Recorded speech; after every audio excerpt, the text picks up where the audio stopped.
Hey y'all, so this was so unexpected. So I was watching Paramount Plus. Now, side note, Paramount Plus, I'm gonna need y'all to fix this interface because this is the ghetto. Like, oh my god, to navigate and then the loading, terrible. But yeah, I'm a big Real World fan, and just how excited I was when I found out one of my favorite seasons, New Orleans, was getting like the homecoming treatment. Now, I wasn't excited about the last two because I didn't really get on Real World until like I got into my teens, and that was around when Miami and Boston and Seattle, Hawaii, New Orleans, etc. came out. Side note again, Paramount, y'all need to add those seasons on there. Like the only way I was able to watch the season of New Orleans, it's on Paramount now. But I watched it actually 2 months prior on YouTube. But yeah, it's one of my favorite seasons. And I watched the episode like 2 nights ago and I was blown away. I was like, there's no way I cannot review this. So hopefully y'all check this out. It's the Real World New Orleans Homecoming. But I really suggest that y'all watch the season first, which is now available on Paramount Plus. Once you get through that interface and the login and stuff like that, it's easy to watch. New Orleans was one of my favorite seasons, not only because I'm from New Orleans, but I just thought the cast really worked. It's so crazy because the last time I watched it was the first time I watched it as an adult, and it's just so crazy looking at it through a different lens. Like, I totally understand how Melissa was portrayed. Like, at first I was like, oh, like they cast the bitchy girl, like she's so dramatic, but no, not at all. She was like struggling in that house because it was like a culture shock for her. Living with all these white people she didn't relate with, being a biracial brown girl, like was really hard. Like David really wasn't there for her. David was in his own world. I will say I interpreted David the same way the first time I watched New Orleans as I did as an adult. He came off as an a-hole in the house. I remember really liking Danny. I was closeted at the time, but I enjoyed him on the show a lot. I think I was 14, 15 when New Orleans aired. I actually liked Julie. I was thinking, oh, she's so sweet and innocent, like the small town girl, Mormon, she's not used to all this. And then I looked at it again, I was like, she's really ignorant. And did this chick just say the N-word? Ugh, child, whatever happened after the show, I mean, her castmates are not feeling her. We will get into that. But yeah, I remember Julie more so for trying to kill Veronica during the Road Rules Real World Challenge. But anyway, let's get into this episode. And also a big shout out to Melissa. Oh my God. I had to hit her up on Instagram and just say like how much I loved her on the show and just how well she did on this first episode. I enjoyed it so much. So without further ado, this is my review for the Real World Homecoming New Orleans episode 1. Come on, be my baby tonight. Sweet double D, double D. I might be doing that every episode, just warning you. And already we open the show with Melissa, who looks amazing. Like 22 years later, she's aged like fine wine. Oh, and look at David. Mr. Sweet Double D himself. Oh, Tokyo. I'm sorry. He goes by Tokyo now, y'all. Jamie, he has definitely aged. Like, I mean, that's what, like, kids and married life do to you, I guess. Here go Julie. Aesthetically, she don't look too bad, but she definitely gives, mom, like, on the PTA. Kelly, oh my God. Kelly has not aged a day. She must be non-problematic. That is the only way white people don't age. Danny, he's giving, mountain man right now. He looked like he definitely aged, but it looked like that kind of stress age. And I heard that after the show, like he went real recluse afterward. I'm gathering some people just don't take fame that well. Now Matt looks like he was in a cryogenic chamber. Like he looks exactly like how he did when we first saw him on Real World New Orleans. Like he looks exactly the same without the spiky hair and those goggles he came in with. I definitely had a different opinion of him on my adult watch of Real World. Like he was so ignorant, especially towards Danny. Okay, so I love that they playing the 2000s music right now. Like, it's giving so much nostalgia. I would dance to it on here, but I don't want YouTube to pick that up and cut the monetization on this video. So I can't, y'all. Melissa, you don't know how glad I am to see you. I loved you on Real World. I definitely think she was one of the breakout stars in New Orleans. Like, it was her, Danny, and Julie, hands down. They were the top three. So she's saying that she enjoyed the experience, but after the show, she really didn't do anything with the platform that the show gave her, and she felt bad about that. She says coming back to this house 22 years later, she's excited to see most of the cast members, except for maybe one. So Danny's the next one to enter. He's right behind Melissa, but we're going back in time to his time on the show. He's originally from Georgia and he lives in Vermont now. Child thought he lived in Montana looking at where he lived. I loved Danny back in the day on the show. I had a little crush on him. He was cute for a white guy, I'm just saying. We also see on Danny's arc how he was dating a guy in the military, and around that time it was like don't ask, don't tell, so he had to blur his boyfriend out the entire season. I'm hoping on Homecoming that they unblur, because I'm just really curious what his man looked like. Also, we see Danny and Melissa reunite for the first time. This is so genuine. Y'all, I just realized we're only 7 minutes in. I need to stop talking so much. I guess I'm just so excited seeing this. So now we cut to Julie, and I don't know why she's shaking like this, like she got like a habit or something, but she's waiting on the streetcar to pick her up. So we get reminded about Julie's arc on the original season. I did love me some Julie, admittedly, back in the day. Watching this afterward, I kind of feel a little different. You know, looking at Julie, she actually doesn't give parent on the PTA. She looks like Karen from finance. Emphasis on Karen. She looks super excited to be in this experience for all these people that have beef with her. So it looks like in her confessional, she's aware that she did people wrong, and she's just nervous to, apologize for something that happened 20 years ago. Well, girl, here's your chance. I'm glad she's at least self-aware, so she knows she's not going to be well received in the house. What? Melissa? She says that she has not been to New Orleans since they were at the house in Real World. Really? You haven't been to New Orleans in 20 years, girl? My city? What you got against my city? Anywho, they won't be staying at the Belfort anymore. I think they turned the Belfort into a hotel or some private property, so they're staying somewhere else. So Danny and Melissa are the first to get to the house. It looks like an updated Belfort. It's not as tacky, but it's nice. A lot is going on in the house, so I think it's giving contemporary tacky. So it's Kelly's turn, and we're just going back in time for her arc on the show. Now, I always received Kelly as like, she was just real low-key on the show. Like, she kind of got into it a little bit, I think with David. Who else did she get into it with? I think that's the only person she got into it with, but David was being an asshole. Who didn't get into it with David? I know she took her job at the news station super seriously, and I know she was really cool with Danny, but that was pretty much all I got from her. She was really low-key on the show. So Kelly enters the house, she says hello to Danny and Melissa, and it's just so genuine. Like it's like old friends reuniting. It's so crazy to me that none of them kept in touch with each other. That's what it looks like. I'm glad that Kelly is aware in her confessional. She says this time around, she's gonna be like her authentic self. She's not gonna be so guarded, and she's gonna let loose, hopefully. Apparently Kelly is married to Scott Wolf. I do not know who that is, but that means she got coin. That's all I get from that. And can she just narrate the entire season? Her confessionals are gold. Please, let's get her on another reality show. Shout out to DJ Richie Sky. He's the one that first said that Melissa should be on the new reboot of Real Housewives of New York. Just saying. All right, next up, walking to the house is Tokyo, aka David. I wish he would kind of shave this a bit. He's looking, what's the word I want to use?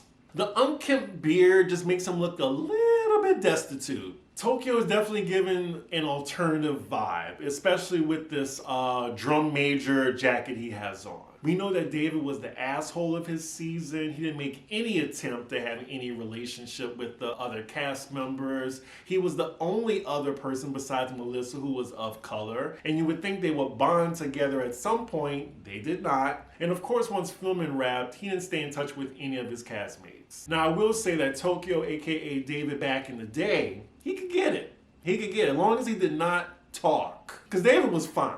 Let's just be honest, y'all. He was fine.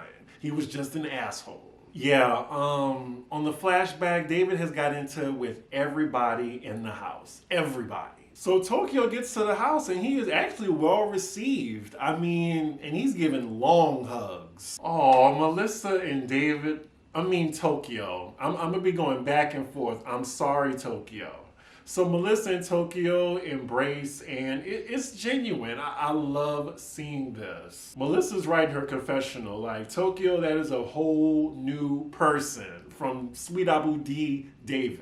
So then he lets his former castmates know that he changed his name to Tokyo, and everyone's like, oh, okay.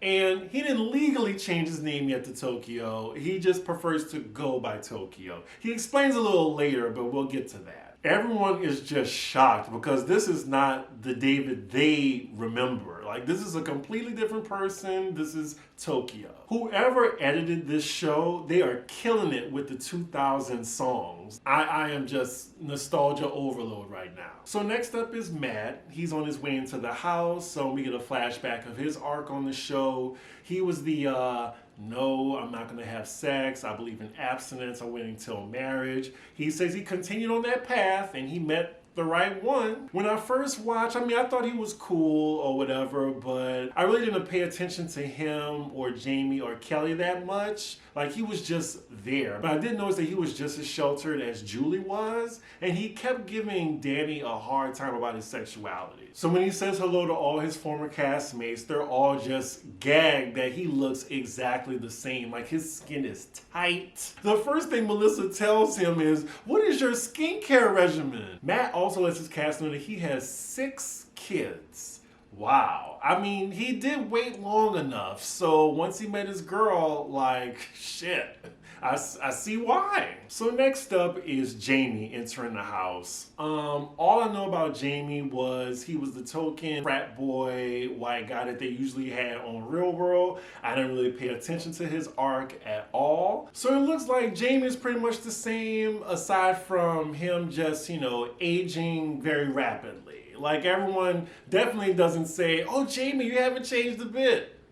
So now basically all of the cast is there except for Julie. I think producers did that on purpose. They have Julie come in last. So Julie, I guess, her presence is the big elephant in the room. The whole cast realized that, she's the only one not there.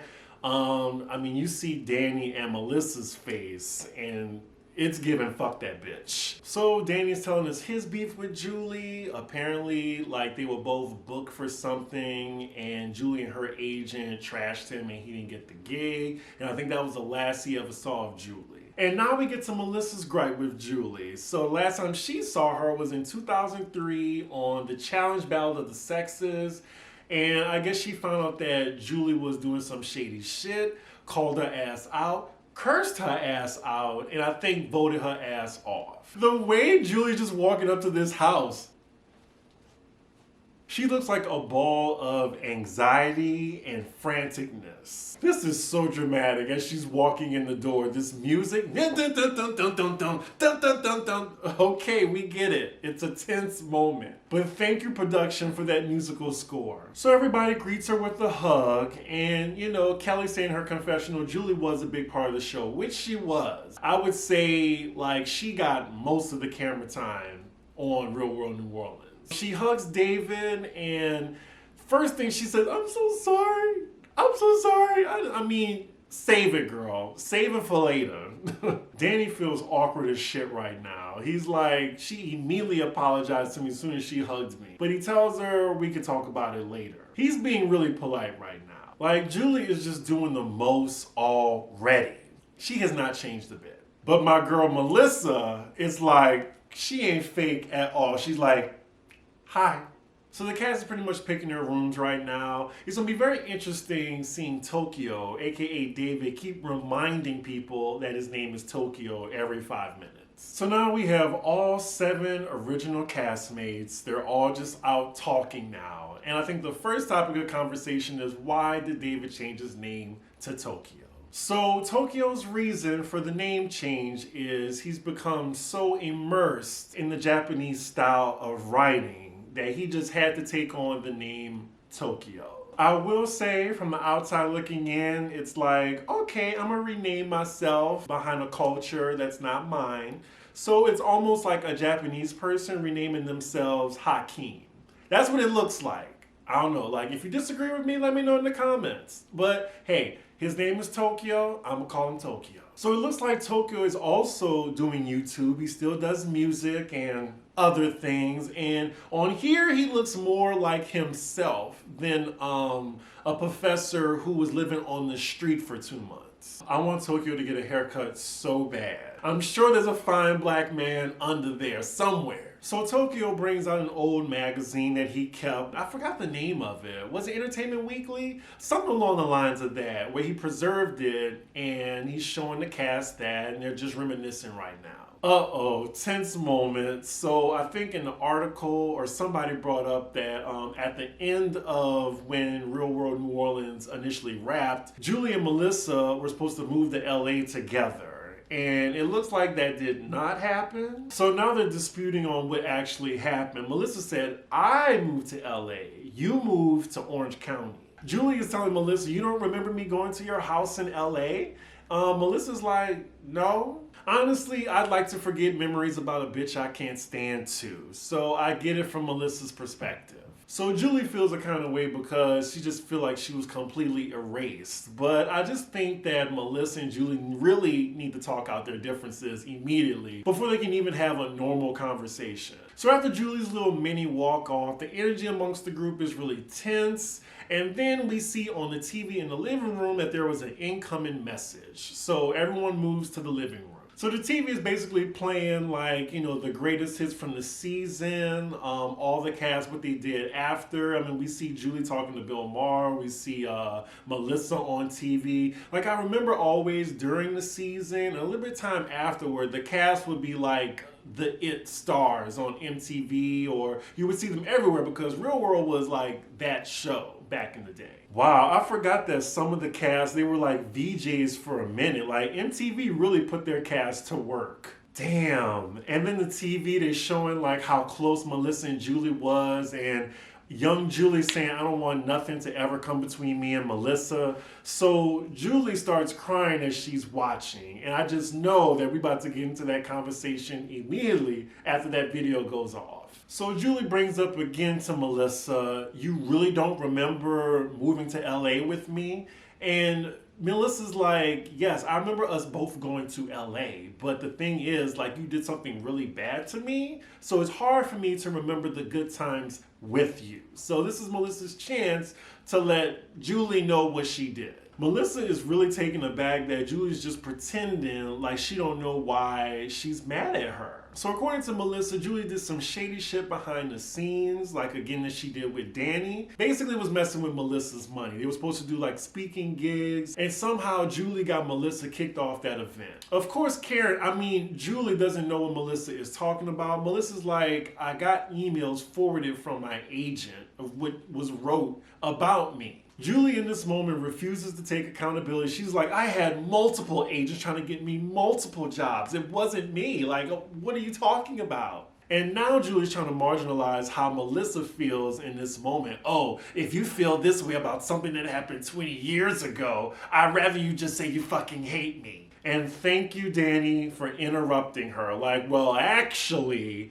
you did the same thing, bitch. Well, you know, Danny didn't do that because Danny's like a sweetheart. He's so nice. So once Danny says, oh, you did that to me too, she actually admits to doing that, but not with Melissa. So what I'm grasping from this is back in the day, Julie was just a greedy, duplicitous bitch, basically. So Danny gives a little bit more clarity on the situation, and he said, actually, the letter that you wrote had to do with me being a homosexual and being a mentor for these kids. And Danny in this moment is very pissed. You can see that. So nice Danny is done. I didn't write that. I didn't do it. What? I didn't do this.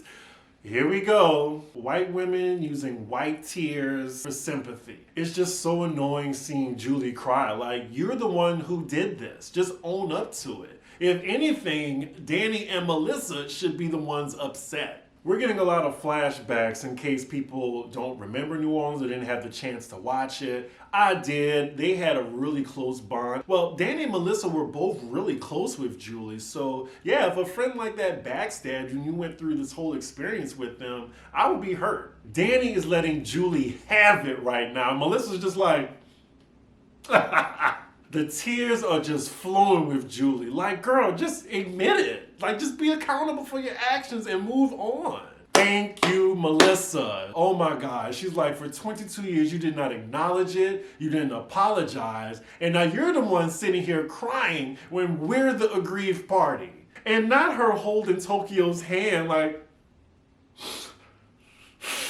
girl, whatever. This sympathy card you trying to pull, it ain't working.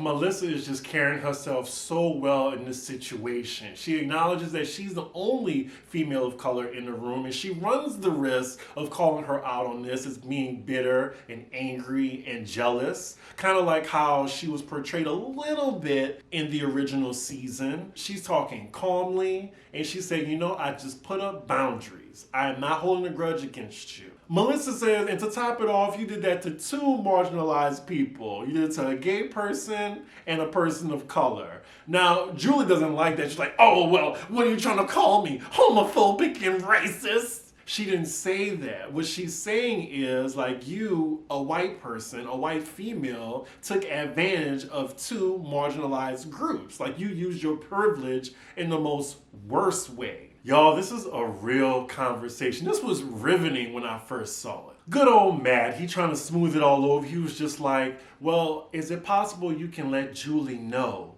Like, is there a path to heal this situation? And then it's like, trust, you know, it has to be earned and shown through action. And here we go again. We were moving in the right direction. And Melissa was like, well, you didn't apologize. And Julie was like, I didn't see the letter. Like, what? Like, you are the common denominator. Just apologize. Oh my God. Like, this is not a good episode for you, Julie. Oh, so it might be true that your management wrote that about them, but because it wasn't you. They represent you. Therefore, it's your fault, your responsibility. Ooh, at this point, I remember yelling at my TV. First, she was trying to use the tears to gain sympathy. And when that didn't work, now she's just trying to be like, oh, well, I don't see these letters. I don't know. You ain't shit. I really think Julie just ain't getting it. She's not getting it. I'm talking, please. Kamala Harris. I stan Melissa. We need her on another reality show as well after this. Melissa just told you what to say in your apology, and she's still not saying anything. So at this point, Danny says, you know, we're not going to solve this tonight. You know, it's a lot to unpack after 20 years. And then Tokyo's like, well, let's unpack some food because the nigga's starving. He didn't say it like that, but that's how he meant it. Melissa's like, I don't need to talk about this again. And I didn't get my apology. And she heads right to the kitchen. She is my friend in my head officially. So now she crying on Tokyo's shoulder. Why did I come here? So while the rest of the cast go in the kitchen to eat, Julie just storms up to her room. Like, she is upset. Look, I get it. Being called out on shit you did and you were like caught red-handed, it's a tough pill to swallow, but bitch, swallow it and move on. Why can't she just apologize to them? So we see everybody downstairs, they about to eat. Julie's upstairs calling her mom, complaining. I don't care what she got to say to her mom. Fast forward. Girl, you did not get attacked. You got called out on your bullshit. By the way, Paramount Plus, I'm pausing and stuff so I can comment, and now the shit like just froze. So now I can't even watch it. I'm watching on my phone right now. Paramount Plus, get it together. I don't pay for the subscription. I'm using a friend's service, but still, get it together. So we're back downstairs with the rest of the cast, and Danny's just giving an update on his life to everybody, and he's secluded himself. I think he said he did the rat race in multiple cities, and now he just lives in a little cabin in the woods. Sir, that does not look like a studio. That looks like a 2-story cabin. Definitely looks like Danny was affected by fame. Like, he said he just wants his privacy. Like, does he even have a social media these days? If anybody knows in the comments, let me know. So they finished eating dinner, and now we follow Tokyo to his room because he's sharing one with Julie. And then Julie's asking, what's going on? Are you guys talking about me down there? No, they're not talking about you. Like, you aren't the star of this. You know, there's other things to talk about besides you being a shitty person. So she's telling her side to Tokyo in this moment, saying, I didn't do those letters. I don't know what letters they're talking about. Tokyo says, okay, but the common denominator is you, and it's happened to multiple people. Wow. Talk about growth. Tokyo, aka David, making sense. So he's telling Julie, okay, Julie, it happened. And for you to, like, you know, not accept accountability, you're trying to say that what happened didn't exist. He's telling her if it was somebody in your camp and you don't know about it, you're still responsible for it. It kind of looks like he's getting through to her in this moment. You better go ahead on, Dr. Tokyo. Yes, all right. Just bringing it, like, whenever you take something from a person of color, it's that much harder for them to get it back. Tokyo actually got through to Julie's block-ass head. That is a talent. So now she totally agrees. Now she's just trying to figure out how to apologize. Which, I mean, girl, you are a grown, and I mean grown, a grown-ass woman. Figure it out. I am just so proud of Tokyo in this moment. Like, he's definitely had growth after the show.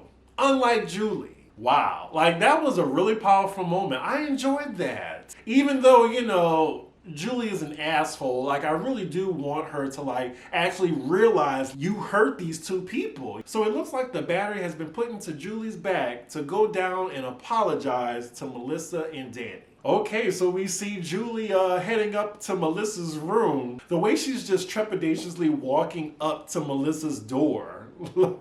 You would think a serial killer is on the other side. Oof, girl, I don't know what meds she took before she walked in the door, but man, like she is really like spazzing. So she then finally walks into Melissa's room and she asks her, Melissa, can I come in?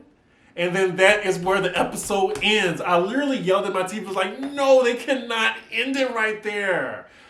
That was a good ass first episode. Like, I have not enjoyed like a reality show like that first episode in a very long time. That's why it just inspired me. I was like, okay, I have to review this. That was really good. First and foremost, I enjoyed the nostalgia. It had the drama. It had heart, real moments, growth. Like, it had everything. I cannot recommend this show enough for y'all. If y'all not watching it, please watch it and come back here. And for those of you that are familiar with Real World New Orleans, let me know what y'all thought about this episode. I mean, whose side are y'all on? I mean, I don't know. I mean, some of y'all might be on Julie's side. I don't know. Either case, I don't know how you found my channel if you're on Julie's side. And I actually cannot wait to see the next episode. I need to find out what days this comes on. Does anybody know? Anywho, make sure y'all like, comment, and subscribe, and I will see y'all for the next episode. Bye.